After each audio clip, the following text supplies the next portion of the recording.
Check vibration damper for defects and practice on removing camshaft from engine block. Check for bend and twist of camshaft. ನಮಸ್ಕಾರ, ನನ್ನ ಹೆಸರು ಅನುಷ್ಕಾ. ಇಂದಿನ ಸೆಷನ್ಗೆ ನೀವೆಲ್ಲರೂ ಉತ್ಸುಕರಾಗಿರುವಿರಿ ಎಂದು ನಾನು ಭಾವಿಸುತ್ತೇನೆ.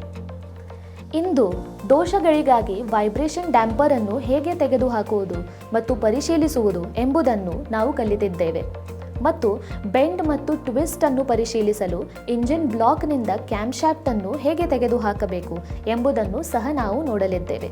ಈ ಪ್ರದರ್ಶನದ ಕೊನೆಯಲ್ಲಿ ನೀವು ಈ ಕೆಳಗಿನವುಗಳನ್ನು ಮಾಡಲು ಸಾಧ್ಯವಾಗುತ್ತದೆ: ವೈಬ್ರೇಷನ್ ಡ್ಯಾಂಪರ್ ದೋಷಗಳನ್ನು ಪರಿಶೀಲಿಸಲು, ಕ್ಯಾಮ್ಶಾಫ್ಟ್ ಅನ್ನು ತೆಗೆದುಹಾಕಲು ಮತ್ತು ಪರಿಶೀಲಿಸಲು ಅಗತ್ಯವಿರುವ ಉಪಕರಣಗಳು ಮತ್ತು ಸಲಕರಣೆಗಳು: ಟ್ರೈನೀಸ್ ಟೂಲ್ ಕಿಟ್ 1, ಡ್ಯಾಂಪರ್ ಪುಲ್ಲಿಗಾಗಿ ಸ್ಯಾಕೆಟ್ ಸ್ಪ್ಯಾನರ್ 1,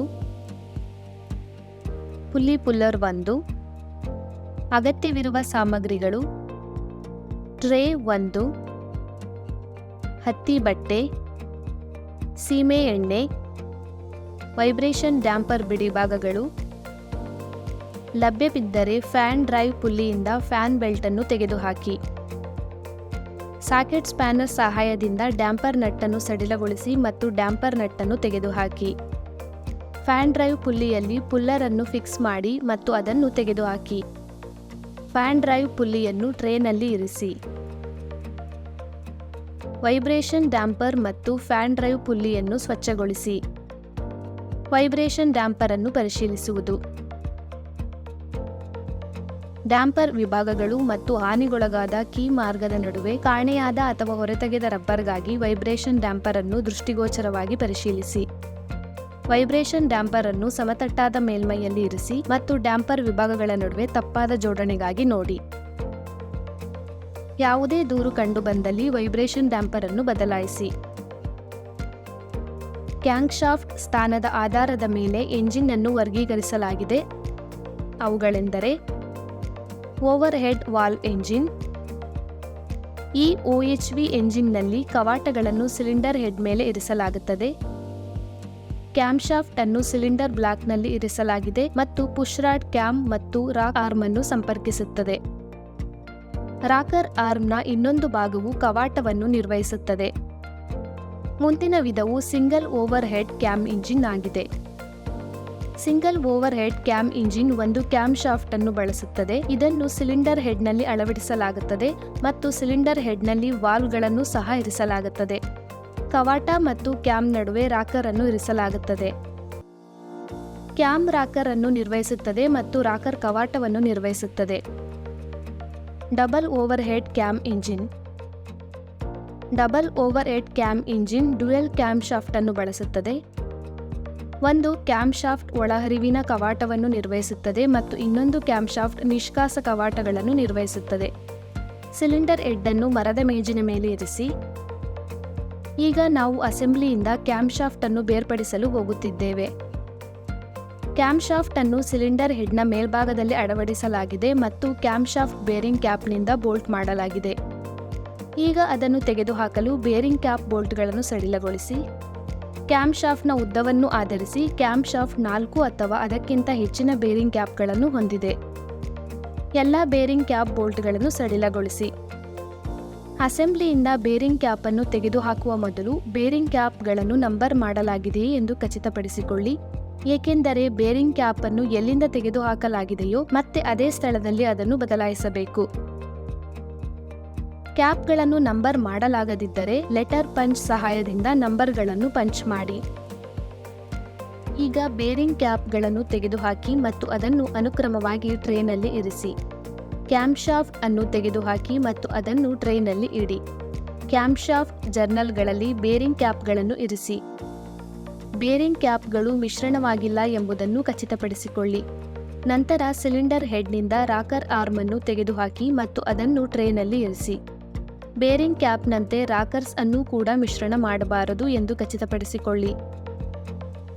ರಾಕರ್ಗಳನ್ನು ಒಂದು ಟ್ರೇಯಲ್ಲಿ ಅನುಕ್ರಮವಾಗಿ ಜೋಡಿಸಿ ಮರುಜೋಡಣೆ ಮಾಡುವಾಗ ಅದನ್ನು ಅದೇ ಸ್ಥಳದಲ್ಲಿ ಬದಲಾಯಿಸಲು ಇದು ಅನುವು ಮಾಡಿಕೊಡುತ್ತದೆ. ಕ್ಯಾಮ್ ಶಾಫ್ಟ್ ಅನ್ನು ಅದರ ಕ್ಯಾಮ್ ಎತ್ತರ, ರನ್ಔಟ್ ಮತ್ತು ಜರ್ನಲ್ ಕ್ಲಿಯರೆನ್ಸ್ಗಾಗಿ ಅಳೆಯಬಹುದು.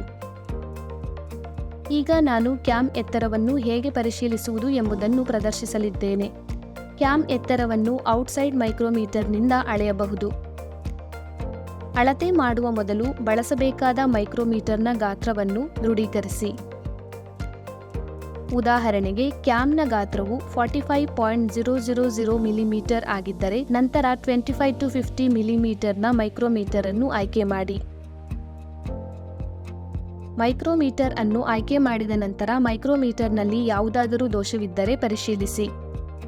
ದೋಷವಿದ್ದಲ್ಲಿ ನೋಟ್ ಮಾಡಿ ಮತ್ತು ನಿಜವಾದ ಅಳತೆಗಳೊಂದಿಗೆ ಪರಿಗಣಿಸಿ. ವಿ ಬ್ಲಾಕ್ಗಳ ನಡುವೆ ಕ್ಯಾಮ್ಶಾಫ್ಟ್ ಅನ್ನು ಇರಿಸಿ.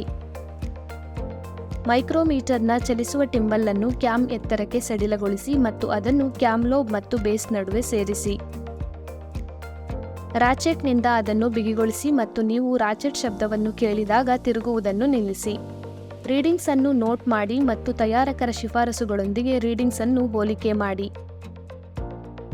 ಅದೇ ರೀತಿ ಕ್ಯಾಮ್ಶಾಫ್ಟ್ ಜರ್ನಲ್ನಲ್ಲಿ ಡಯಲ್ ಗೇಜ್ ಅನ್ನು ಇರಿಸಿ ಮತ್ತು ಡಯಲ್ ಗೇಜ್ನಲ್ಲಿ ಶೂನ್ಯ ಸ್ಥಾನವನ್ನು ಹೊಂದಿಸಿ.